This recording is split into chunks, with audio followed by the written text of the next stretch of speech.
તો ધોરણ 12 વિજ્ઞાન અને સામાન્ય પ્રવાહનું પરિણામ જ્યારે જાહેર થયું છે ત્યારે પ્રથમવાર એક સાથે બંને રિઝલ્ટ જાહેર કરવામાં આવ્યા છે। વડોદરામાં પગરખાની લારી ચલાવનારા પુત્રએ ડંકો વગાડ્યો।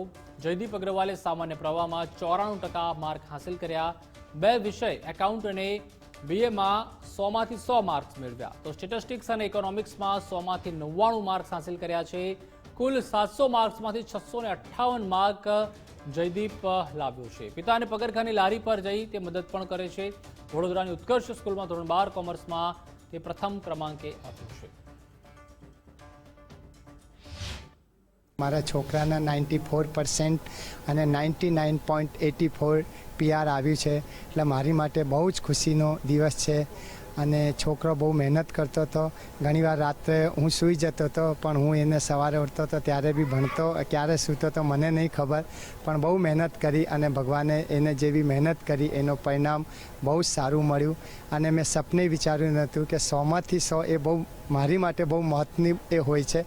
100માંથી 99 મેં માર્કશીટમાં જોયા, પણ 100માંથી 100 મેં કોઈની માર્કશીટમાં મેં નથી જોયા। પણ આજે મેં મારા પોતાના છોકરાની માર્કશીટમાં એક સબ્જેક્ટમાં નહીં, 2 સબ્જેક્ટમાં 100માંથી 100 જોઉં, એટલે મારી માટે બહુ જ સારો અને ખુશીનો દિવસ છે કે ભગવાન બધાય છોકરાનું મહેનત ફળે અને છોકરા આગળ વધે। અને છોકરાની ઈચ્છા છે, મારે 3 છોકરા છે, ત્રણેની CA બનવાની ઈચ્છા છે। અને હું ભગવાનને પ્રાર્થના કરું કે મારા 3 છોકરા CA બને। આજે મારો છોકરો સારા ટકાએ પાસ થયો છે, તો અમને બધાને બહુ જ ખુશી થાય છે। અને એમને એ જ અમે કહીશું કે તમે એવી રીતે મહેનત કરીને અને આગળ વધો અને જે તમારું સપનું છે એ તમે પૂરું કરો। ના, એમ તો મારા 3 છોકરા છે, પણ 3 છોકરા એના પપ્પાને બહુ જ સપોર્ટ કરે છે।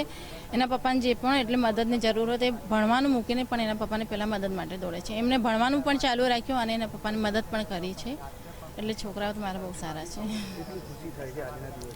બહુ જ ખુશી થાય છે અમને, કેમ કે આજે ડબલ ખુશી થાય છે કે 2 વર્ષ પહેલાં મારા મોટો છોકરો છે એનો પણ એવી રીતે સારું પરિણામ આવેલું 12મામાં, તો એવી રીતે મીડિયા સામે અમારે બોલવાનો મોકો મળેલો અને આ બીજી વાર છે કે મીડિયા સામે અમારે બોલવાનો મોકો મળે છે, એટલે ડબલ ખુશી થાય છે અમારે।